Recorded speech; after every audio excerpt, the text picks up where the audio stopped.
Hello hello, अगर मेरी आवाज़ आप तक जा रही है तो मुझे कमेंट करके या फिर बताएं कि आवाज़ मेरी जा रही कि नहीं। और आप एकदम तैयार हो जाएं। जो भी बच्चे बिहार के हैं उनका मोस्ट वेलकम करता हूं और बहुत बहुत स्वागत करता हूं इस वीडियो में। तो जो भी बिहार के बच्चे हैं एक सरकारी जॉब की तलाश में अभी 12th और 10th को पास कर चुके हैं, अपने अच्छे करियर बनाने के लिए आए हैं, तो उन बच्चों के लिए A to Z जान मैं दूंगा सरकारी जॉब कैसे करेंगे। और इस एग्ज़ाम के बारे में एएनएम और जेएनएम एग्ज़ाम जो होता है पैरामेडिकल का, इसकी A to Z जानकारी दूंगा। और आपको ऐसी जानकारी दूंगा, अगर आप इस वीडियो को खोल लिए हैं तो आप दोबारा किसी वीडियो देखने की ज़रूरत नहीं पड़ेगी, ठीक है। क्योंकि बिहार के बच्चे तो ऐसे ही मेहनती और उनके अंदर ऊर्जा होती है, तो एग्ज़ाम को कर दिखाएंगे और अपने लक्ष्य को प्राप्ति कर लेंगे। तो आइए विद्यार्थी, हम एक एक करके अपनी हर जानकारी को देखते हैं। ज़्यादा बात की हुई है क्योंकि हमारे पास टाइम कम है, हमें अपने एग्ज़ाम पे ज़्यादा फोकस देना है, ठीक है। तो जो बच्चे 2026 में एग्जाम देने जा रहे हैं उन बच्चों के लिए मैं जानकारी लेकर के आया। बिहार पैरामेडिकल और क्या है पॉलिटेक्निक 2026 के बारे में बात करूंगा। A to Z जानकारी, कितनी सीटें हैं, कब फॉर्म आया है, या और जो तमाम चीज़ें आपके डाउट बनी हुई है आपके मन के अंदर, उन चीज़ों के बारे में बात करेंगे। ये बिहार संयुक्त प्रवेश परीक्षा प्रतियोगिता परीक्षा पार्षद इस एग्जाम को जो करवाता है वो BCECE बोर्ड द्वारा आयोजित राज्य स्तरीय इंट्रेंस एग्जाम होता है, ठीक है। ये क्या है? राज्य स्तरीय इंट्रेंस एग्जाम है। एक सेकंड विद्यार्थियों, ये क्या है? राज्य स्तरीय इंट्रेंस एग्जाम है। जो एग्जाम में होता है ये 10वीं 12वीं पास अपेयरिंग छात्र लड़के और लड़कियां दोनों दे सकते हैं, ठीक है। जो भी विद्यार्थी, जो भी बालक और बालिकाएं, जो भी हमारी भाई और बहन हैं वह 10वीं और 12वीं पास कर चुके हैं, वह इस एग्जाम को दे सकते हैं, ठीक है। लक्ष्य क्या है? टॉप सरकारी कॉलेजों में निःशुल्क या न्यूनतम फीस मेडिकल इंजीनियरिंग कोर्स कर सकते हैं। आप विद्यार्थियों अगर क्या है, एक मध्यम वर्गीय परिवार के हैं तो आपके लिए बहुत ही अच्छा कोर्स है, ठीक है। आप यहाँ तक कि निःशुल्क प्रवेश कर सकते हैं। अगर फीस भी किसी कोर्स में लग रही है, इतनी न्यूनतम लग रही है कि आपको पता ही नहीं चलेगा कि इतनी फीस है, ठीक है। तो उन सब चीज़ों के बारे में जो एक कॉमन सी दिक्कत आती है विद्यार्थियों के अंदर, तो इन सब चीज़ों के बारे में दोस्तों बात करेंगे। देखिए क्या है सिंगल एंट्रेंस, दर्जनों टॉप कोर्सेज हैं। नर्सिंग, फार्मेसी, इंजीनियरिंग के लिए केवल एक फॉर्म DCEC भरना है। आधिकारिक वेबसाइट क्या है? ये आपकी वेबसाइट है। इस अगर फॉर्म को भरेंगे तो भाई साहब इसकी एक वेबसाइट है, यहाँ आप सर्च करके यहीं से आप फॉर्म भरेंगे और इसका एक एग्जाम होगा। एग्जाम निकलने के बाद आपको अपने कोर्स की चयन करने पड़ेंगे, ठीक है। जो आप कोर्स करना चाह रहे हैं, आप एग्जाम निकल जाएगा उसके बाद आप चॉइस कर सकते हैं मैं कौन सा कोर्स करूँगा, ठीक है। क्या है कंसेप्ट? किसी डिप्लोमा प्रवेश परीक्षा डिग्री कोर्स की नहीं है, ठीक है। एक डिप्लोमा परीक्षा है, इसमें डिग्री नहीं होती है। फॉर्म भरते समय कोर्स नहीं चुनना होता, ठीक है। जब आप फॉर्म भरेंगे कोई कोर्स आपको नहीं चुनना है, आपको सिर्फ फॉर्म भरा और अपने एग्जाम की तैयारी शुरू कर दी वहीं से। केवल परीक्षा की कैटेगरी चुननी होती है, कोर्स का चुनाव बाद में काउंसलिंग में होता है। जब आपके एग्जाम निकल जाएंगे तब आपको क्या करना है? काउंसलिंग करना है, ठीक है। उस समय आपको एग्जाम की काउंसलिंग करनी है, मैं कौन सा कोर्स ले सकता हूँ। क्या कई छात्र अलग अलग कोर्सेज जैसे GNM और ANM के लिए अलग अलग फॉर्म खोलते हैं, जबकि सबके लिए ये एक सिंगल फॉर्म होता है।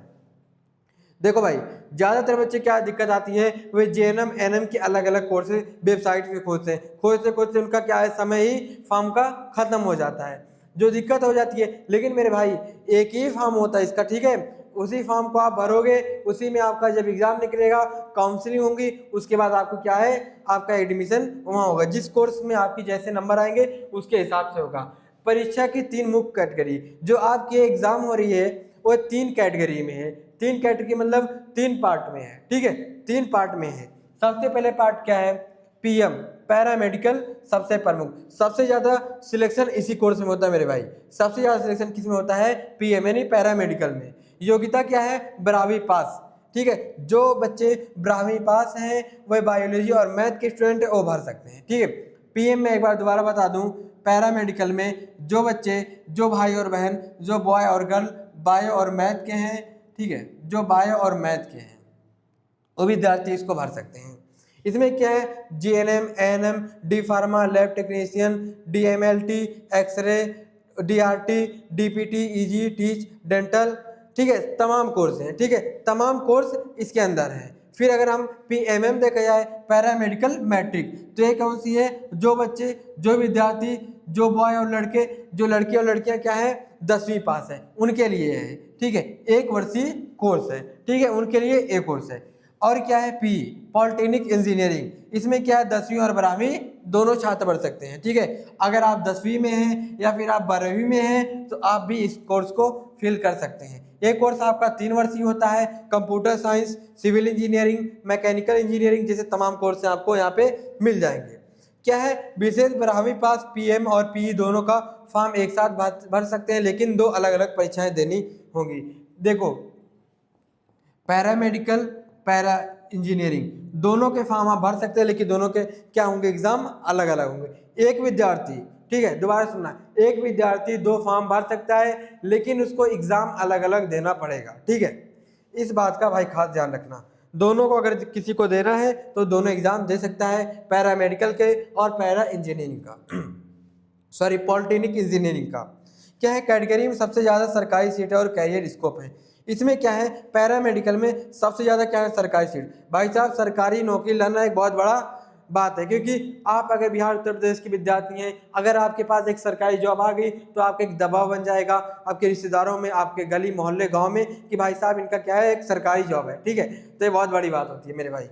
फिर क्या है 12वीं मैथ वाले सोचते हैं कि वे मेडिकल फील्ड में नहीं जा सकते, जबकि पैरामेडिकल क्या है आप लोग को दे सकता है। जिससे क्या डी फार्मा व अन्य टेक्नीशियन कोर्स आ सकते हैं। जो विद्यार्थी मैथ से है वह सोचते हैं कि हम जेई मेंस करेंगे, बीटेक करेंगे, आईआईटी निकालेंगे, तो ऐसा नहीं है मेरे भाई। आप अगर मेडिकल साइंस में जा चाहते हैं तो वहाँ भी आप जा सकते हैं। ठीक है, ऐसा नहीं कि आप सिर्फ इंजीनियरिंग के फील्ड में ही जाए। आपको यहाँ कोर्स आपको एक ऐसी जगह मिल रही है कि आप अपने मेडिकल साइंस के अंदर भी जा सकते हैं। पीएमएम कोर्स की कैरियर में स्कोप तुलनात्मक रूप में क्या होती है सीमित होती है। ठीक है, इसमें क्या थोड़ा कम होता है। फिर आगे बात करें, अब देखिए सरकारी सीटें और टॉप कॉलेजेस।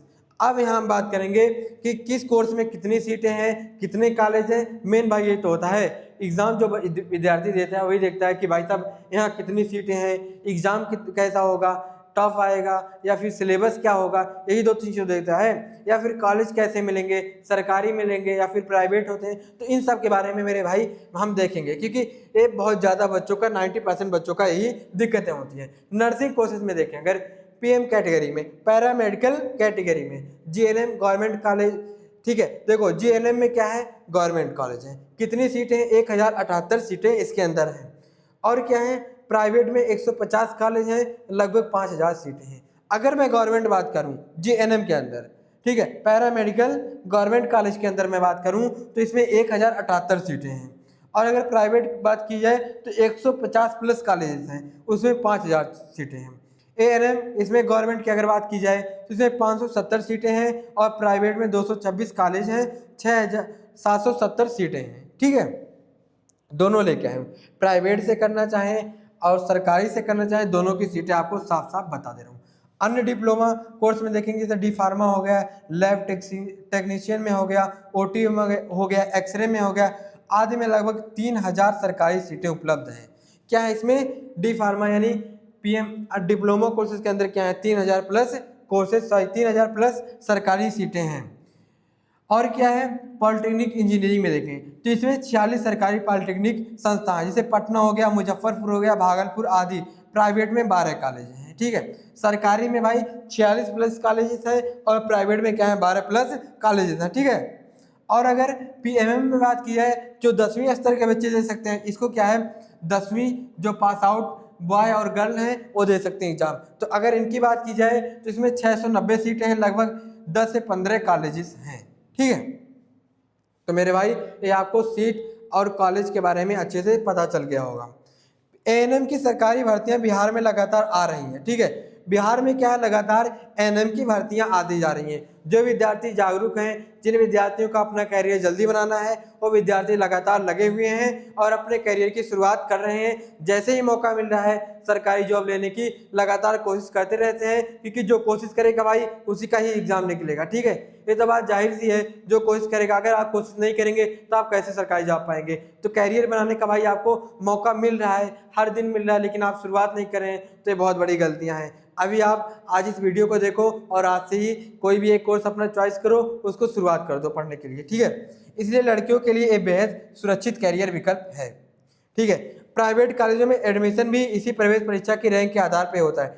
आपको क्या है इसी एग्जाम को निकालने के बाद प्राइवेट में भी एडमिशन होगा। ऐसा नहीं कि अगर आपने एग्जाम नहीं दिया, आपके नंबर अच्छे नहीं है तो आप प्राइवेट में ले, तो ऐसा मेरा भाई नहीं है। अगर आप अच्छे नंबर ला रहे हैं हो सकता है आपको प्राइवेट कॉलेज में छूट भी मिल जाए, ठीक है। तो इस बात का खास ध्यान रखना।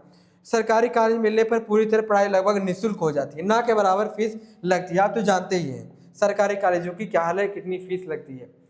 अब देखो एग्जाम पैटर्न्स, पीएम कैटेगरी। अगर आप 12वीं स्तर की जो एग्जाम दे रहे हैं, कुल प्रश्न क्या आते हैं, 90 आते हैं, और बेसिकली क्या है, सब एमसीक्यू आते हैं। ऐसा नहीं आपके बोर्ड एग्जाम हो रहे हैं, ठीक है, इसका बात याद रखना, आपके बोर्ड एग्जाम नहीं हो रहे हैं, ऑब्जेक्टिव क्वेश्चंस आते हैं। बात की जाए कुल 450 अंक के होंगे, 450 नंबर के होंगे। एक क्वेश्चन आपका क्या होगा, 5 नंबर का, ठीक है। एक क्वेश्चन आपका क्या होगा, 5 नंबर का होगा। स्तर क्या होगा, डिफिकल्टी 10th लेवल, बेसिक और मीडियम। जो आपके क्वेश्चन में बनेंगे वो क्या है, 10वीं स्तर के रहेंगे, लेकिन थोड़ा डिफिकल्ट और मीडियम दोनों रहेंगे, ठीक है। डिफिकल्टी मतलब क्या रहेगी, जो आपके हार्ड लगेगा वो सिर्फ क्या है, 10वीं का बेसिक क्वेश्चन रहेगा और 10वीं का मीडियम क्वेश्चन रहेगा, ठीक है। अगर माध्यम की बात की जाए, अगर आप सीबीएसई बोर्ड के हैं, इंग्लिश मीडियम के हैं, या फिर आप हिंदी मीडियम के हैं, आप किसी भी मीडियम के हैं, हिंदी इंग्लिश दोनों आपके दे सकते हैं एग्जाम को। नेगेटिव मार्किंग नहीं, ये आपका गोल्डन टिप्स है कि आपका भाई साहब नेगेटिव मार्किंग नहीं है। आप शुक्रिया बोले एग्जामिनर का, जिन्हें एग्जाम करवा रहे हैं, कि आप इन्होंने यहाँ पे नेगेटिव मार्किंग नहीं दिया है। अगर आपको क्वेश्चन नहीं आ रहे हैं, आप तुक्का लगाने में माहिर हैं, तो आप यहाँ से तुक्का लगा के अच्छा खासा नंबर ला सकते हैं। तो मैं एक टिप्स और दूंगा कि भाई अगर नेगेटिव मार्किंग नहीं है तो आप यहाँ पे एक भी क्वेश्चन बिल्कुल ना छोड़ें, ठीक है, हर क्वेश्चन को सॉल्व करें। फिर मैं बात करूँ, चूंकि नेगेटिव मार्किंग नहीं है इसलिए परीक्षा में पूरे 90 प्रश्न हल करना अनिवार्य है, एक भी सवाल न छोड़े। छात्र 12वीं स्तर के कठिन सवालों में उलझते हैं, जबकि परीक्षा में 10वीं स्तर के बेसिक एनसीईआरटी पूछते हैं। अब जो विद्यार्थी 10वीं 12th क्लास में पहुंच चुका है, वह लगभग क्या है, हो सकता है 10th का भूल गया हो, तो मुझे ये उम्मीद करूंगा, मैं आपको एक पॉइंट, एक टिप्स बताऊंगा कि भाई आप क्या करो, आप 10वीं का पढ़ लो, क्योंकि आपने 11th 12th पढ़ रखा है, अभी आपने बोर्ड एग्जाम दिया है, तो आपको कुछ ना कुछ लगभग 60-70% क्या है 12th का आपका आ रहा है। आप एक काम करें, आप 10वीं का रिवीजन कर लें, ठीक है, जल्दी छोटे छोटे चैप्टर उनका रिवाइज कर लें। अगर मैं सब्जेक्ट की बात करूं, इंग्लिश व्याकरण 15 नंबर का आता है, हिंदी व्याकरण 15 नंबर का आता है, विज्ञान 25 नंबर का आता है, सामान्य जीके जीएस का आता है 20 नंबर का आता है, गणित आपका 15 नंबर का आता है, ठीक है। अब बात की है एग्जाम पैटर्न, पॉलिटेक्निक, इंजीनियरिंग और क्या है, पैरामेडिकल, मेरिट, ठीक है, जो 10वीं के बच्चे हैं। 10वीं स्तर की परीक्षा क्या होगी, देखो मेरे भाई, क्या है, पॉलिटेक्निक इंजीनियरिंग, कुल प्रश्न आएंगे 90 यानी 450 अंक के होंगे, समय 2 घंटे 15 मिनट आपको मिलेगा। सिलेबस आपका विज्ञान और गणित है, यानी इसमें क्या है, केमिस्ट्री है, फिजिक्स है, और इसके अंदर पूरा मैथ है 10th का, ठीक है, पूरा 10th का क्या है, मैथ, ठीक है। भाषा और जीके के प्रश्न नहीं आते हैं। अब देखो भाई, पैरामेडिकल मैट्रिक पैटर्न, कुल प्रश्न 90 आते हैं यानी 450 अंक हैं, समय 2 घंटे 15 मिनट है। सिलेबस आपका वही विज्ञान, गणित, हिंदी, इंग्लिश, सामान्य ज्ञान कैटेगरी के समान सभी 5 विषय आपके आते हैं, आपने पढ़ रखा है। दोनों परीक्षाओं में कोई नेगेटिव मार्किंग नहीं है, चाहे आप पैरामेडिकल ले लें, चाहे पैरामेडिकल मेरिट ले लें, चाहे पॉलिटेक्निक इसको ले लें, ठीक है, नेगेटिव मार्किंग नहीं है। पॉलिटेक्निक में सारा फोकस सिर्फ साइंस और मैथ में पर होता है, अन्य विषय पढ़ने की आवश्यकता नहीं है। लेकिन इन 10वीं स्तर की परीक्षाओं में पी या पीएम को क्रैक करने के लिए 9वीं 10वीं की एनसीईआरटी, विज्ञान, गणित, अन्य भाषा अभ्यास को पढ़ना जरूरी है। मेरे भाई आपको क्या है, लगभग 1 दिन लगेंगे, आप 1 दिन में क्या पूरा खत्म कर सकते हैं, ठीक है। फिर आगे बात करें, महत्वपूर्ण तिथियां। अब आपको सबसे मेन पॉइंट ये है ना भाई, अगर आपको जरूरत नहीं होगी तो कैसे आप फॉर्म फिल करेंगे। देखो आपको क्या है, अभी आपको 19 मार्च से ऑनलाइन फॉर्म शुरू हो चुके हैं, यानी आपके ऑनलाइन फॉर्म 19 मार्च से शुरू हो चुके हैं, जो कि 21 अप्रैल भरने की अंतिम तिथि है। आपको पूरे 1 महीने 1 मंथ आपको पूरे मिले हुए हैं, आप इसमें अपना आराम से फॉर्म फिल कर सकते हैं। 23 मई प्रवेश परीक्षा पीई और पीएम कैटेगरी की है, 24 मई परीक्षा पीएम यानी पैरामेडिकल की है, ठीक है। दोनों के बीच क्या 1 दिन का अंतर है। परीक्षा केंद्र बिहार के सभी जिलों में बनाए जाएंगे, ठीक है। आपका जो परीक्षा केंद्र होगा बिहार के सभी जिलों में बनाया जाएगा। अगर आवेदन शुल्क यानी एप्लीकेशन फी के बारे में बात की जाए तो जनरल कैटेगरी या ओबीसी ईडब्ल्यूएस को 750 रुपये देना है, SC ST PH दिव्यांग को 480 रुपये में फॉर्म लगेगा फी, ठीक है। एग्जाम के अंतिम दिनों में वेबसाइट का सर्वर क्रैश हो जाता है, 21 अप्रैल का इंतजार किए बिना शुरुआती हफ्तों में फॉर्म भर लें, ठीक है। पीएमपीए दोनों का फॉर्म भरता है तो उसे 23 मई तक। देखो भाई, अगर आप अगर आखिरी में सोच रहे हैं कि मैं आखिरी आखिरी फॉर्म भरूंगा, तो भाई वहाँ सर्वर क्या हो जाएगा, अब ज़्यादा लोड पड़ेगा, नहीं चलेगा, आपके फॉर्म नहीं भर पाएंगे। आज देख रहे हो तो कल कर लो, या फिर 2-3 दिन के अंदर क्या करो, अपने फॉर्म भर लो। ठीक है, तो जितना जल्दी हो सके उतनी जल्दी अपने फॉर्म को भरने की कोशिश करो। अब मेरे भाई देखो, मैंने अभी आपको एक एक पॉइंट बताई, एक एक बात बताई। अभी हमारा क्या है, कोर्स भी शुरू हो चुका है, जो कि एकदम से कम फीस में 400 रुपये में हो रहा है। ठीक है, बस 400 रुपये के अंदर हमारा एक क्रैश कोर्स सब कुछ शुरू हो जा रहा है। ठीक है, इसमें क्या है, आपको डेली, ठीक है, लाइव क्लास होगी। ठीक है, लाइव क्लास डेली आपकी होगी, लाइव क्लास।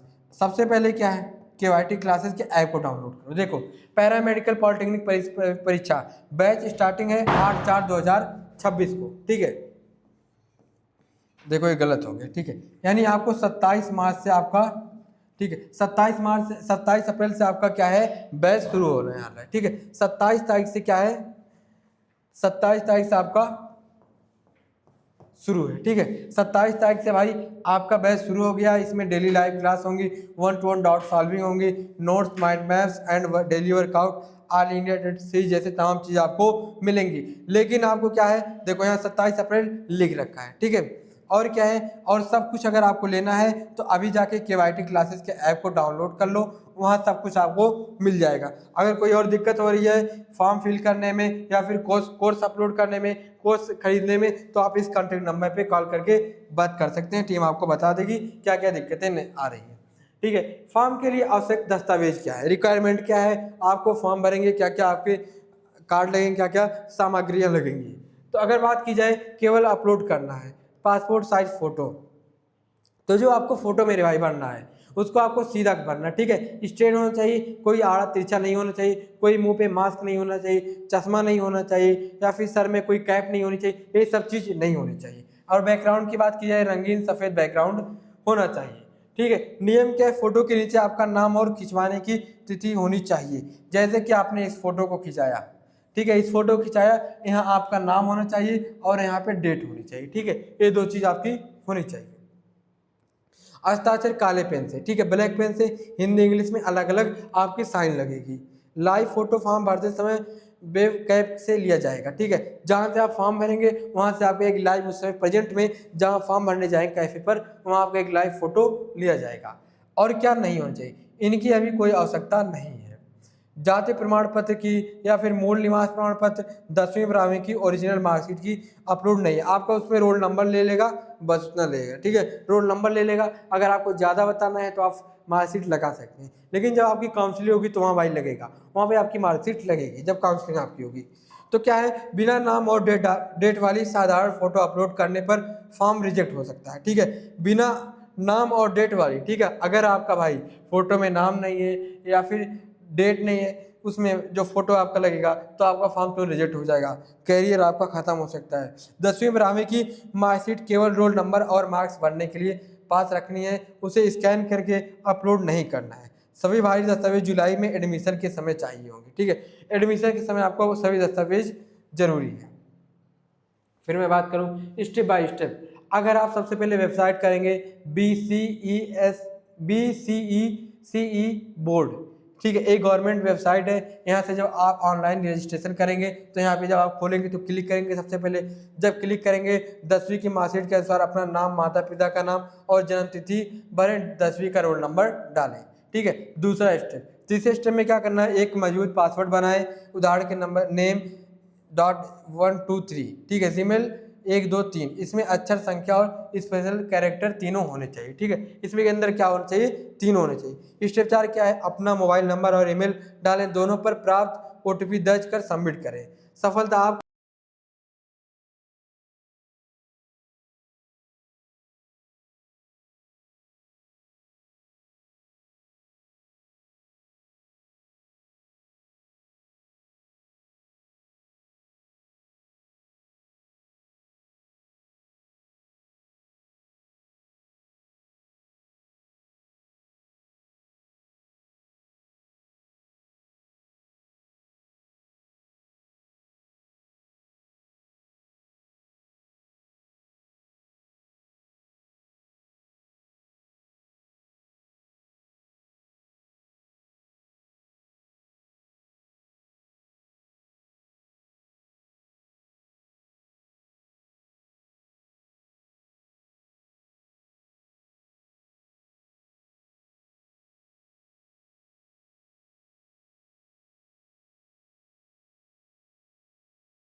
रिजेक्ट हो गया है। ठीक, सफलता आपको रजिस्ट्रेशन आईडी प्राप्त हो जाएगी। उसके बाद देखेंगे कॉमन मिस्टेक क्या करते हैं। साइबर कैफे वाले के नंबर या ईमेल डालना।